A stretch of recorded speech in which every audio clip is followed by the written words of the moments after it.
प्रजनन यानी कि जीवन की निरंतरता का आधार। अब ये प्रजनन को जीवन की निरंतरता का आधार क्यों कहा जाता है, इसको हम लोग प्रजनन पढ़ने के बाद आसानी से समझ सकते हैं। सबसे पहले हम प्रजनन की परिभाषा पे बात कर ले तो प्रजनन का मतलब क्या होता है। जब एक जाति के जीव नए जीव को उत्पन्न करता है तो इसी घटना को हम लोग प्रजनन कहते हैं। यहाँ पर एक शब्द पे गौर कीजिएगा, एक ही जाति का जीव अपने जैसे नए जीव को उत्पन्न करता है तो इसी घटना को हम लोग प्रजनन कहते हैं। ठीक है, अब ये प्रजनन होती क्यों है, तो किसी भी जाति को पृथ्वी पर बने रहने के लिए ये अनिवार्य घटक है। यानी अगर किसी जाति को अपने जाति की निरंतरता पृथ्वी पर बनाए रखना है, यानी अपने जीव को इस पृथ्वी पर अस्तित्व में बनाए रखना है, तो उसके लिए अनिवार्य घटक क्या है, प्रजनन। यानी प्रजनन का सिंपल सा अर्थ ये है कि अपने जैसे नए जीव को उत्पन्न करना। क्यों उत्पन्न करना, ताकि पृथ्वी पर उनके जाति का अस्तित्व बना रहे। सिंपल सा यही मतलब होता है। अब यहाँ पर एक चीज आप गौर कीजिएगा, प्रजनन जो है केवल आवश्यक घटक तब होता है जब कोई जीव अपने जाति की निरंतरता बनाए रखने का उद्देश्य रखता है। अगर किसी जीव में यह उद्देश्य समाप्त हो जाए कि मुझे अपने जाति को पृथ्वी पर बनाए रखना है, तो उस कंडीशन में अगर वो प्रजनन ना भी करे तो उसके जीवन पर कोई प्रभाव नहीं पड़ता। यानी प्रजनन जीवन के लिए अनिवार्य घटक नहीं है। ठीक है, लेकिन प्रजनन जो है वो अपने जाति को पृथ्वी पर बनाए रखने के लिए एक अनिवार्य घटक होता है। तो ये चीज ध्यान रखिएगा। अब यहाँ पर एक और चीज देख लेते हैं कि प्रजनन अगर कोई जीव ना करेगा तो उसकी प्रजाति क्या होगी, इस पृथ्वी से समाप्त हो जाएगी। ठीक है, तो ये चीज ध्यान रखिएगा। अब हम प्रजनन के प्रकार की बात कर ले तो प्रजनन सजीवों में दो विधि से होता है। एक को हम बोलते हैं लैंगिक जनन, ये वाला, और एक को हम लोग बोलते हैं अलैंगिक जनन, यानी असेक्सुअल रिप्रोडक्शन और सेक्सुअल रिप्रोडक्शन। आइए हम एक एक की बात कर लेते हैं। सबसे पहले अलैंगिक जनन, असेक्सुअल रिप्रोडक्शन, इसका मतलब क्या होता है। देखिए यहाँ पे लिखा है अलैंगिक का मतलब क्या होता है, जब कोई जीव अपने जैसे नए जीव को उत्पन्न कर दे तो उसको तो हम प्रजनन कहते हैं। लेकिन अगर ध्यान रखेंगे किसी नए जीव की उत्पत्ति केवल एक ही जीव की भागीदारी से हो जाए, मतलब एक ही जीव किसी कारण से दो नए जीवों में बढ़ जाए, तो इसी को हम लोग क्या कहते हैं, अलैंगिक जनन। यानी इसमें दो लिंग की आवश्यकता ना हो, नर और मादा की आवश्यकता, दो विपरीत लिंग की आवश्यकता ना हो, तो इसको हम लोग अलैंगिक जनन कहते हैं। ठीक है, और एक और शब्द ध्यान रखिएगा, अ किसी भी शब्द के पहले अगर आ जाता है तो वह उस सेंटेंस को क्या करता है, नेगेटिव बना देता है। तो लैंगिक मतलब जिसमें दो लिंग की आवश्यकता होती है, विपरीत लिंग, नर और मादा। और अलैंगिक जनन का मतलब ये होता है इसमें दो विपरीत लिंग की आवश्यकता ना हो। यहाँ लिखा भी गया है, जब केवल एक ही जीव नए जीव उत्पन्न कर सकता हो तो इस प्रजनन को हम लोग अलैंगिक प्रजनन कहते हैं या जनन कहते हैं। अब इसमें एक चीज ध्यान रखिएगा, इसमें इंपॉर्टेंट ये है कि केवल एक ही जनन आवश्यक है, मतलब एक ही जीव अलैंगिक जनन करने में सक्षम होता है। और एक और चीज, यह सामान्यतः एक कोशिकीय जीव में होता है। और यहाँ पर एक चीज लिखा है, संतति जनक बिल्कुल समाप्त हो जाता है। यानी यहाँ पर एक चीज ध्यान रखिएगा, यहाँ पे मैं एक्सप्लेन कर देता हूँ। जैसे अगर कोई अलैंगिक जनन कर रहा है, मान लीजिए कोई एक जीव है वो अलैंगिक जनन कर रहा है और अलैंगिक जनन करके नए जीव उत्पन्न कर रहा है, तो यहाँ पर अलैंगिक जनन के उपरांत जो नए जीव बनते हैं तो यहाँ पर एक ही जीव की भागीदारी से ये दोनों बनते हैं, किसी नए जीव की भागीदारी नहीं होती है। और इसमें एक और चीज ध्यान रखिएगा, जो पुराना वाला जीव है वो भी कन्वर्ट हो जाता है दो नए जीव में। यानी पुराने जीव का अस्तित्व क्या हो जाता है, पुराने जीव का अस्तित्व समाप्त हो जाता है और दो नए जीव बन जाते हैं। दो नए जीव बनते हैं या दो से अधिक नए जीव बन जाते हैं। तो यहाँ पर अगर हम गौर करें इसकी, तो अलैंगिक जनन के यहाँ पर अलैंगिक जनन के प्रकार की बात कर लें तो अलैंगिक जनन के बहुत सारे प्रकार होते हैं, लेकिन हम लोग इस समय केवल 3 प्रकार की बात करेंगे। एक विखंडन, दूसरा मुकुलन और तीसरा बीजाणु जनन। इसको पढ़ने से पहले हम थोड़ा सा लैंगिक जनन पे भी बात कर लें। लैंगिक जनन जिसको सेक्सुअल रिप्रोडक्शन कहते हैं, जब एक नए जीव की उत्पत्ति दो विपरीत लिंग नर और मादा से होता है तो इस प्रकार के जनन या प्रजनन को हम क्या कहते हैं? लैंगिक जनन। इसमें ध्यान रखेंगे नर और मादा दोनों की भागीदारी अति आवश्यक है और यहाँ पर आनुवांशिक विविधता देखने को मिलती है। अब ये क्या होता है आनुवांशिक विविधता, इसको हम लोग अगले चैप्टर में पढ़ेंगे। और एक और चीज ध्यान रखेंगे, जो ये लैंगिक और लैंगिक जनन है, इसमें जो संतति जीव होता है वो उसकी भागीदारी सेम होती है एक, यानी इसका मतलब ये है कि जो संतति जीव है, जो संतति जो नए जीव को उत्पन्न कर रहा है, उसकी जो प्रकृति है वो विलुप्त हो जाती है। आगे हमने समझ भी लिया था इसको, अब आगे हम बात कर ले। आगे हम एक एक करके बात करते हैं। सबसे पहले हम लोग फिजन की बात करते हैं, विखंडन। विखंडन का मतलब क्या होता है?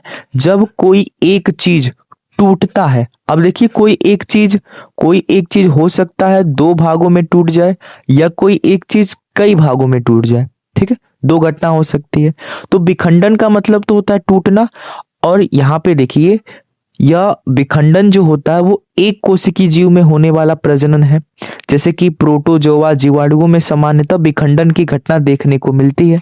और विखंडन 2 प्रकार का होता है। अगर एक जीव 2 बराबर भागों में बढ़ जाए या 2 भागों में बढ़ जाए, इसको हम बाइनरी फिजन यानी द्विविखंडन कहते हैं। और जब एक जीव 2 से अधिक भागों में बढ़ जाए तो इसको हम लोग बहुविखंडन कहते हैं, मल्टीपल फिजन कहते हैं। एक को समझ लेते हैं। द्विविखंडन बाइनरी फिजन ये होता कहाँ पे है? यह प्रायः एक कोशिकीय जीव में होता है, क्योंकि विखंडन एक कोशिकीय जीव में होता है। अब देखिए जनक कोशिका विभाजित होकर के केवल 2 नए जीव बनाते हैं, इसको हम कहते हैं द्विविखंडन। अब यहाँ पर एक और चीज ध्यान रखिएगा, जनन जीव का अस्तित्व समाप्त हो जाता है, ठीक है। तो जो जनक जीव है, जनक जीव मतलब जो 2 नए जीव को उत्पन्न कर रहा है। देखिए यहाँ पर ये जो अमीबा है, अमीबा 2 भागों में बढ़ रहा है, तो पुराना वाला अमीबा समाप्त हो गया और 2 नया अमीबा बन गया। तो यहाँ पर एक शब्द ध्यान रखिएगा, जो जनक जीव होता है, जो नए जीव को उत्पन्न करता है, उसका अस्तित्व समाप्त हो जाता है और 2 नए स्वतंत्र रूप से जीव का अस्तित्व आ जाता है, ठीक है। यानी 2 नए स्वतंत्र रूप के जीवित रहते हैं, ठीक है। ये दोनों के दोनों स्वतंत्र रूप में जीवित रहते हैं। तो इस प्रकार के जनन को हम कहते हैं द्विखंडन जनन या ये अलैंगिक जनन के अंतर्गत द्विखंडन जनन होता है। समझ में आया? अब आगे बढ़ते हैं। अमीबा में भी द्विलैंगिक जनन होता है, द्विखंडन होता है। द्विलैंगिक जनन बोल रहे हैं, द्विखंडन होता है। पैरामीशियम में भी द्विखंडन होता है और लेशमेनिया इसमें भी द्विखंडन होता है, ठीक है। द्विखंडन में देखेंगे अमीबा क्या कर रहा है, यहाँ पे थोड़ा सा मैं जूम करके आपको दिखा देता हूँ। यहाँ पे देखेंगे आप, तो यहाँ पर जो ये अमीबा है ये जनक कोशिका है। अब यही जनक कोशिका, इनका जो बीच का जो केंद्रक होता है, यही केंद्रक 2 भागों में धीरे धीरे बंटने लगता है और फिर जब 2 नए केंद्रक का निर्माण हो जाता है तो ये दोनों एक दूसरे से अलग होकर के स्वतंत्र रूप में 2 नए जीव बन जाते हैं और पुराना वाला जीव का अस्तित्व क्या होता है? समाप्त हो जाता है। यानी 2 डॉटर सेल बन जाते हैं। ये पेरेंट्स अमीबा है, ठीक है। तो पेरेंट्स अमीबा का अस्तित्व खत्म हो जाता है और 2 नए डॉटर सेल बन जाते हैं और ये 2 होते हैं 2 नए जीव। यानी एक जीव 2 भागों में बंटता है, इसी को हम लोग क्या कहते हैं? द्विखंडन, ठीक है। आगे हम बहुखंडन की बात कर लें, इसको हम कहते हैं मल्टीपल फिजन।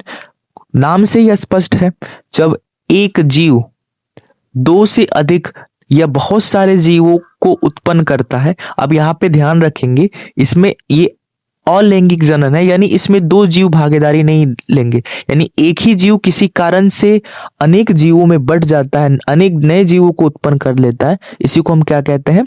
बहुखंडन कहते हैं। जैसे देखिए, प्रतिकूल परिस्थिति में जीव के चारों ओर एक मजबूत आवरण बन जाता है, जिसको हम लोग सिस्ट कहते हैं। देखिए यहाँ पर जितने भी ये नए जीव बनने वाले हैं, यहाँ पर एक ये जनक कोशिका है पूरा।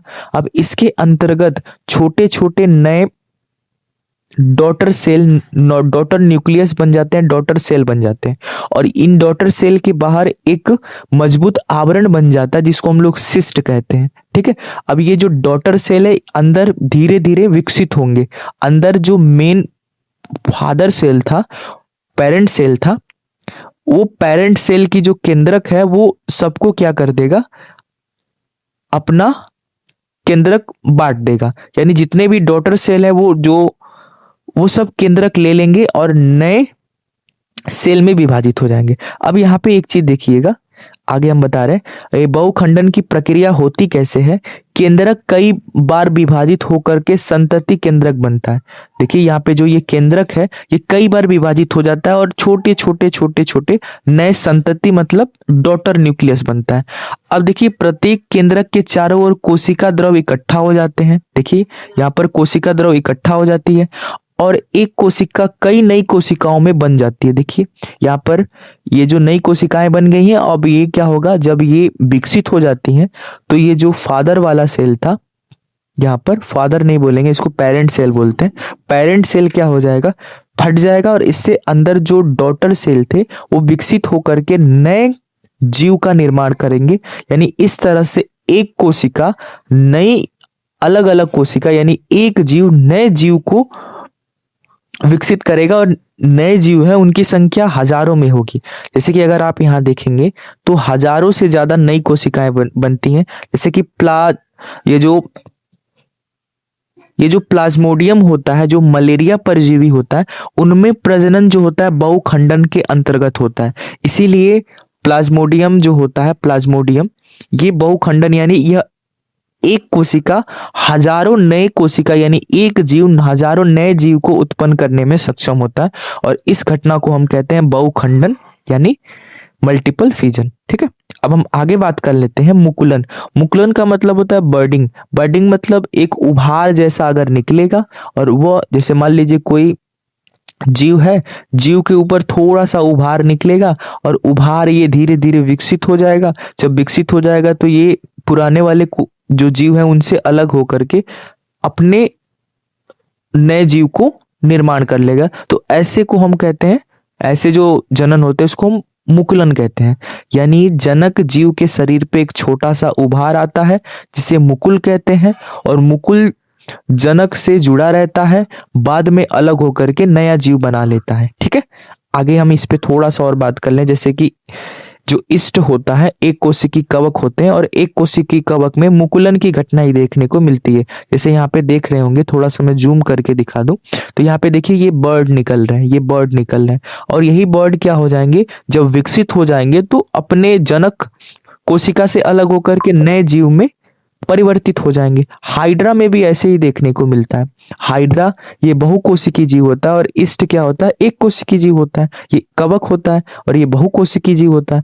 हाइड्रा में देखिए यहाँ पे छोटे छोटे पहले बर्ड जैसे उभार आते हैं और यही उभार विकसित हो करके जब नया जीव बन जाता है तो अपनी संतति अलग कर लेता है। यानी जो पेरेंट सेल है उससे अलग होकर के अपना नया जीव बना लेता है। तो इस तरह से हाइड्रा में भी क्या होता है, बर्डिंग होता है यानी मुकुलन होता है और इस तरह से नए जीव का विकास होता है या प्रजनन होता है। ठीक है, अब हम बात कर लें अपने तीसरे वाले पार्ट की, अलैंगिक जनन में बीजाणु जनन। बीजाणु जनन क्या होता है, ये निम्न श्रेणी के जीवों में मुख्य रूप में पाया जाता है। जैसे कि जीवाणु होते हैं, शैवाल होते हैं, कवक होते हैं, जो निम्न श्रेणी के जीव होते हैं उनमें ये बीजाणु जनन जैसी घटना देखने को मिलती है। इसका मतलब क्या है, इसकी प्रक्रिया क्या होती है, इसमें सबसे पहले क्या होती है, सूक्ष्म थैली जैसी बीजाणु धानी संरचना बनती है। अंदर कई छोटे छोटे बीजाणु बनते हैं। जैसे यहाँ पे देखेंगे तो ये थैली है और इसके अंदर क्या होते हैं, कई छोटे छोटे क्या होते हैं, बीजाणु बन जाते हैं। अब इसके बाद क्या होता है, इसके बाद यहाँ पर ये जो बीजाणु है ये विकसित होकर के अनुकूल परिस्थिति में बीजाणु धानी है जिसमें अनेक बीजाणु है वो फट जाती है और बीजाणु बाहर निकल जाते हैं और प्रत्येक बीजाणु एक नए जीव को विकसित कर लेते हैं।